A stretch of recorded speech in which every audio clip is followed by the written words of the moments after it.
नमस्कार, आप देख रहे हैं यूपी विशेष। मैं हूं आपके साथ तुषार कौशिक। चित्रकूट में तेज रफ्तार का कहर देखने को मिला है। 5 की मौत हो गई है। आपको बता दें कि तेज रफ्तार अनियंत्रित ट्रैक्टर ट्रॉली नदी किनारे पलट गई और हादसे में 5 श्रद्धालुओं की मौत हो गई है। कई घायल बताए जा रहे हैं। हादसे में घायल 7 श्रद्धालुओं की हालत नाजुक बताई जा रही है। चित्रकूट दर्शन करने आए थे सभी श्रद्धालु और नया गांव थाना क्षेत्र के सती अनुसुईया मंदिर रोड झूरी नदी पर यह हादसा हुआ। हादसे पर सीएम योगी आदित्यनाथ ने दुख जताया है और घायलों के उचित उपचार को लेकर भी निर्देशित किया है। तो चित्रकूट दर्शन करने आए थे सभी श्रद्धालु हादसे का शिकार हुए हैं, जिसमें 7 घायल बताए जा रहे हैं। तो हादसे पर सीएम योगी आदित्यनाथ ने दुख जताया है। साथ ही साथ 5 की मौत बताई जा रही है। फिलहाल चित्रकूट में तेज रफ्तार का कहर देखने को मिला।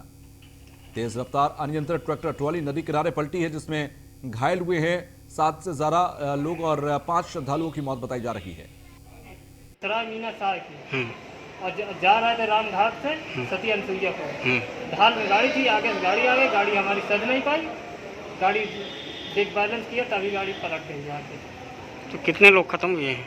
अरे 3 लोग तो यहाँ हैं, 3 लोग वहाँ। जो ये ट्रैक्टर ट्रॉली पलट गई है, ये लोग सती अनुसुईया आश्रम आए थे।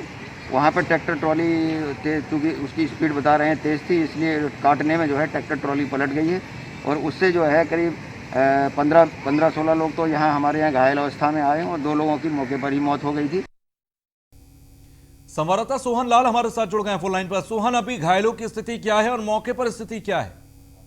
जी, आपको बता दूं कि जिस तरह से घटना हुई है, जिसमें जो है 3 महिलाओं सहित 5 लोगों की मौत हुई है और लगभग 22 लोग गंभीर रूप से घायल हैं, जिनको जिला अस्पताल में भर्ती कराया गया है और जिनका सभी का इलाज चल रहा है। और डीएम शेषमणि पांडे, पुलिस अधीक्षक अंकित मित्तल मौके पर जिला अस्पताल पहुंचकर घायलों को बेहतरीन से बेहतरीन उपचार कराने के आदेश दिए हैं और अभी 2-3 लोगों की स्थिति नाजुक बनी हुई है।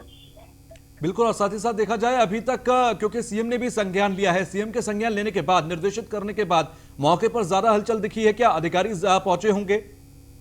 जी, बता दूं कि जिस तरह से जो है जिलाधिकारी शेषमणि पांडे को खबर की भनक लगी, वैसे ही आनन फानन पे जिला अस्पताल में पहुंचे और जो है सभी घायलों का बारीकी से निरीक्षण किया और बेहतरीन सुविधा उपचार दिलाने के आदेश दिए हैं। ठीक है, चलिए, बहुत बहुत शुक्रिया हमसे जुड़ने के लिए। तो हादसे में 5 श्रद्धालुओं की मौत हो गई है और कई घायल हैं, जिन्हें अस्पताल पहुंचाया गया है। तेज रफ्तार अनियंत्रित ट्रैक्टर ट्रॉली नदी पर पलट गई और आपको बता दें कि हादसे में 5 श्रद्धालुओं की तत्काल मौत बताई जा रही है। कई घायल हैं, जिन्हें अस्पताल पहुंचाया गया। लगभग 7 श्रद्धालु की हालत नाजुक बताई जा रही है, तो इन्हें हायर सेंटर रेफर किया गया। चित्रकूट दर्शन करने के लिए पहुंचे थे सभी श्रद्धालु और हादसे का शिकार हुए हैं। सीएम योगी आदित्यनाथ ने इस पूरे हादसे का संज्ञान लिया है। सीएम योगी आदित्यनाथ ने अधिकारियों को निर्देशित किया है कि घायलों का उचित उपचार किया जाए। गंभीर रूप से घायल मरीजों को, श्रद्धालुओं को तुरंत हायर सेंटर रेफर किया जाए।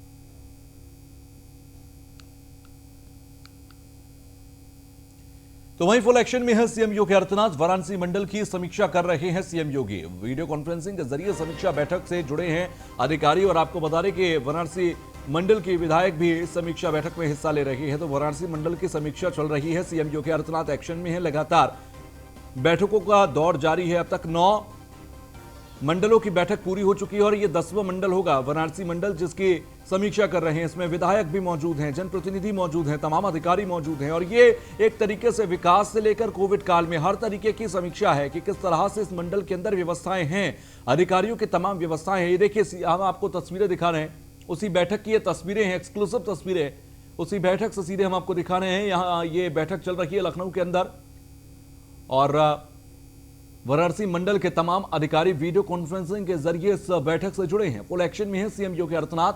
कहीं पर भी कमी पेशी या कहीं पर भी कोई चूक है तो तुरंत ही उसको बेहतर करने के निर्देश हैं। अब तक अगर तमाम 9, क्योंकि अब तक मंडलों की बैठक हो चुकी है, हाल फिलहाल में देवी पाटन और मेरठ मंडल की यहां पर समीक्षा हुई थी, सीएम योगी आदित्यनाथ ने की थी और जहां पर भी कोई कमी पेशी देखी गई, सीएम योगी आदित्यनाथ ने तुरंत सख्ती के साथ निर्देशित किया। तो ऐसे में वाराणसी मंडल की समीक्षा बैठक चल रही है। सीएम योगी आदित्यनाथ समीक्षा बैठक कर रहे हैं। तमाम विधायक और अधिकारी इस वक्त मौजूद हैं। तो यह समीक्षा बैठक चल रही है। वीडियो कॉन्फ्रेंसिंग के जरिए तमाम अधिकारी जुड़ रहे हैं।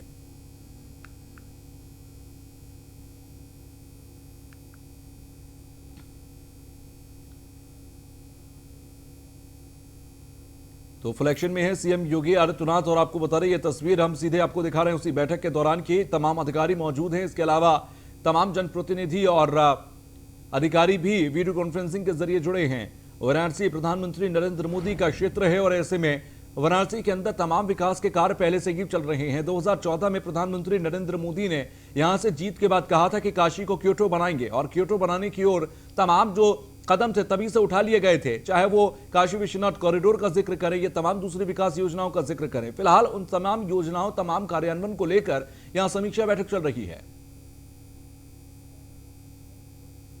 एस के वाजपेयी हमारे संवाददाता हमारे साथ जुड़ गए हैं। वाजपेयी, इस वक्त ये समीक्षा बैठक चल रही है वाराणसी मंडल की, क्या कुछ इस वक्त बातचीत हो रही है अंदर और कौन कौन अधिकारी या जनप्रतिनिधि शामिल हुए हैं?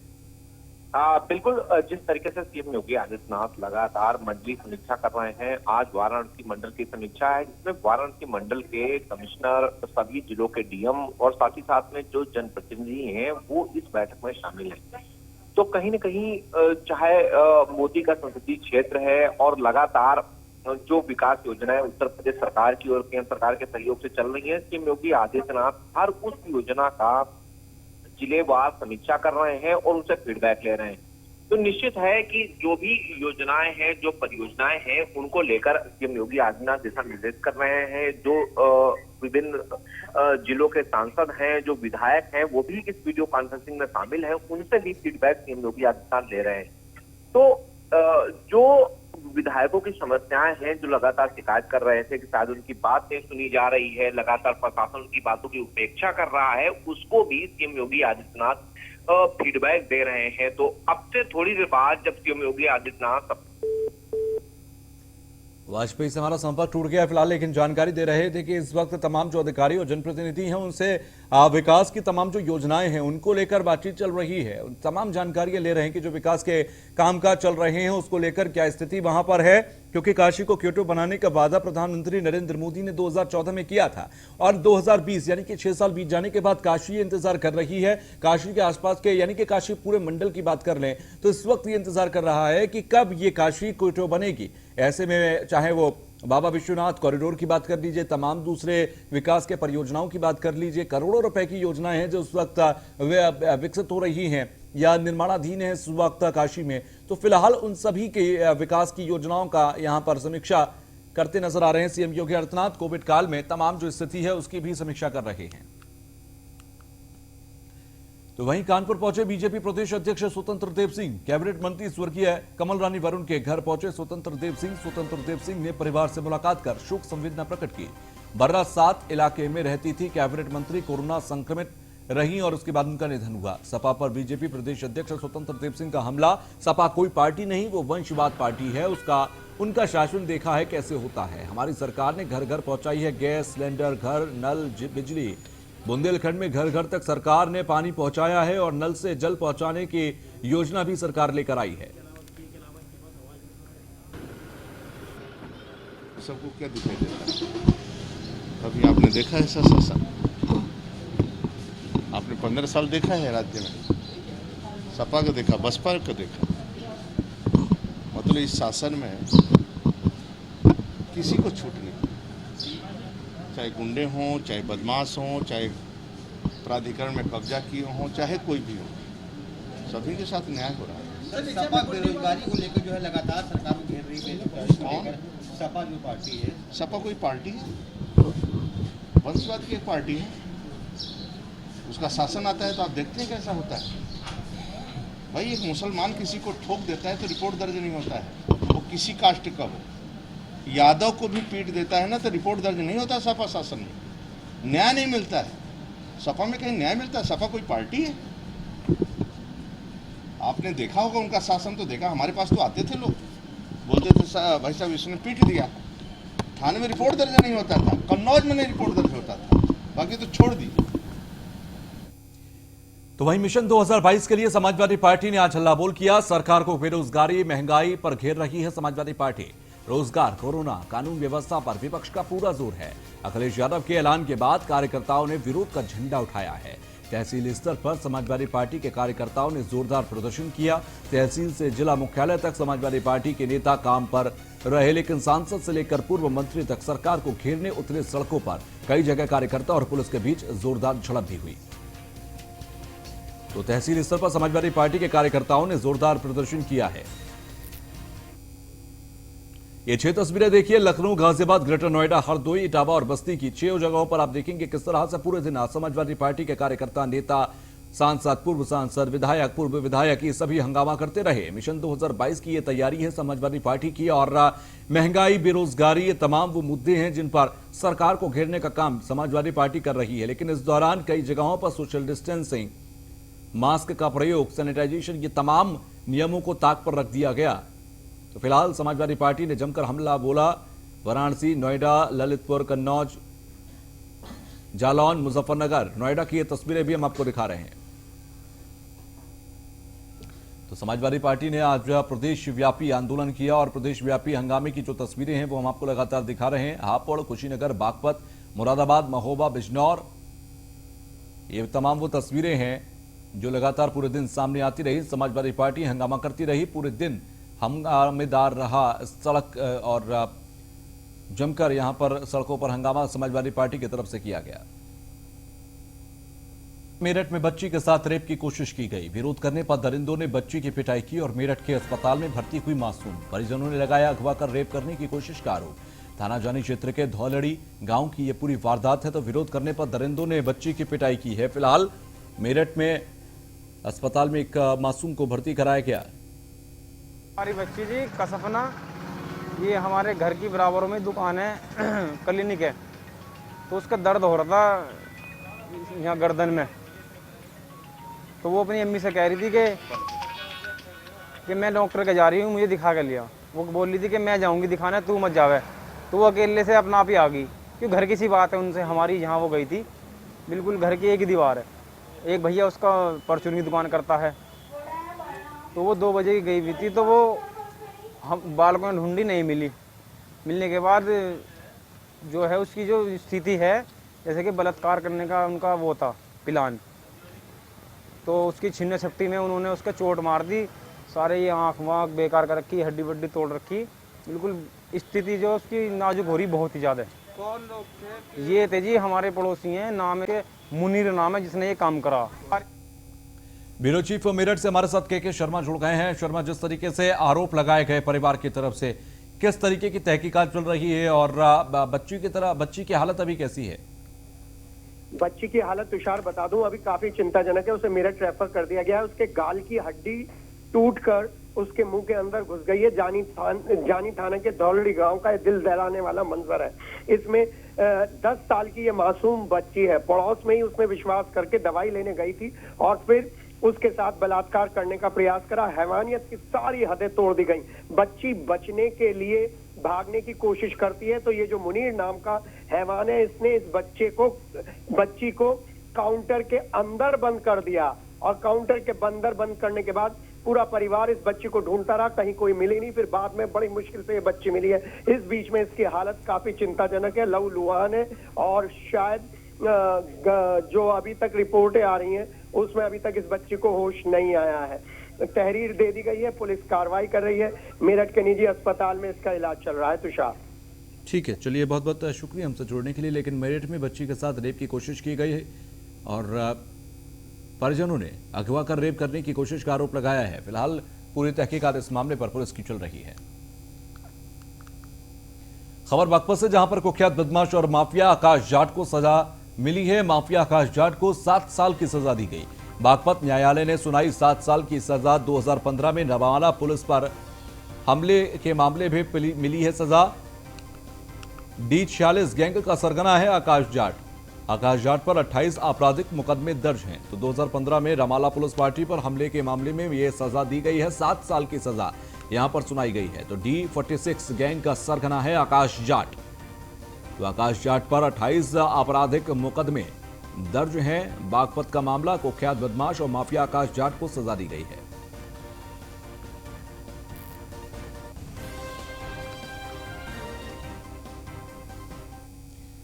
तो वहीं झांसी में चोरी के उद्देश्य से घर में घुसे बदमाशों ने एक महिला की हत्या कर दी। दरअसल चोरी करने गए बदमाश जब अलमारी खोल रहे थे तब अलमारी खोलने की आवाज पर घर में सोए लोगों को लगी और पति पत्नी जाग गए। इसके बाद बदमाशों ने युवक के मुंह पर कपड़ा ठूस दिया और उसकी पत्नी का गला दबा दिया, जिससे महिला अचेत हो गई। बदमाशों के भागने के बाद महिला को अस्पताल ले जाया गया, जहां डॉक्टर्स ने महिला को मृत घोषित किया।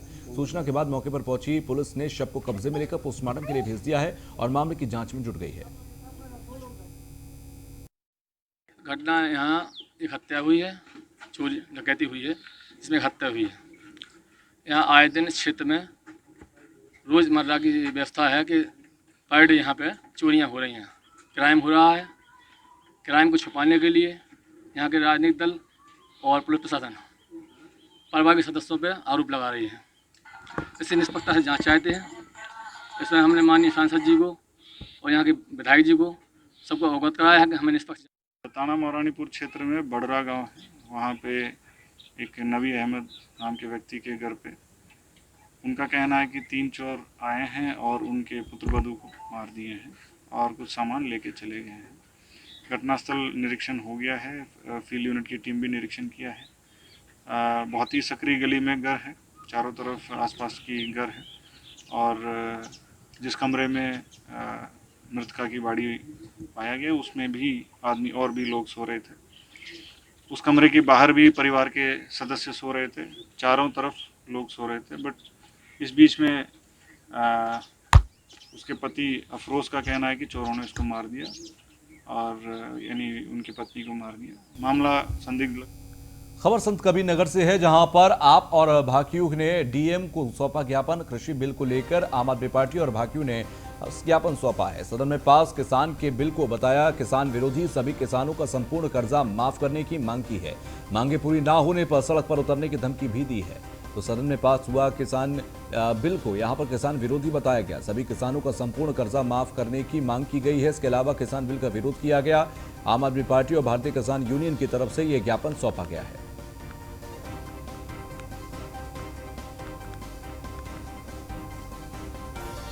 कृषि बिल को लेकर आम आदमी पार्टी और भाकियू ने यह ज्ञापन सौंपा है। डीएम को ज्ञापन सौंपा गया।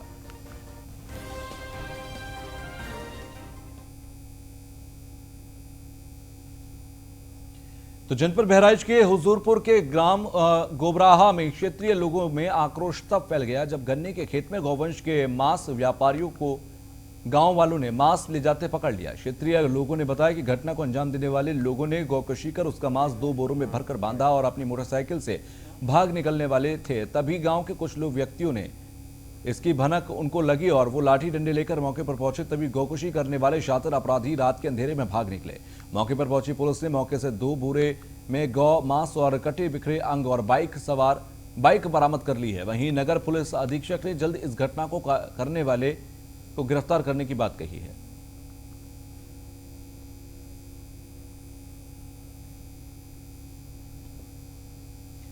खबर गाजियाबाद से, जहां साहिबाबाद थाना क्षेत्र के अंदर लोनी रोड राजीव कॉलोनी में निजी कंपनी में चोरों ने कंपनी में रखे लाखों के माल को चोरी किया। चोरी की घटना सीसीटीवी कैमरे में कैद हुई है। पुलिस ने एफआईआर दर्ज कर घटना की जांच शुरू कर दी है। घटना 17 तारीख की रात की बताई जा रही है।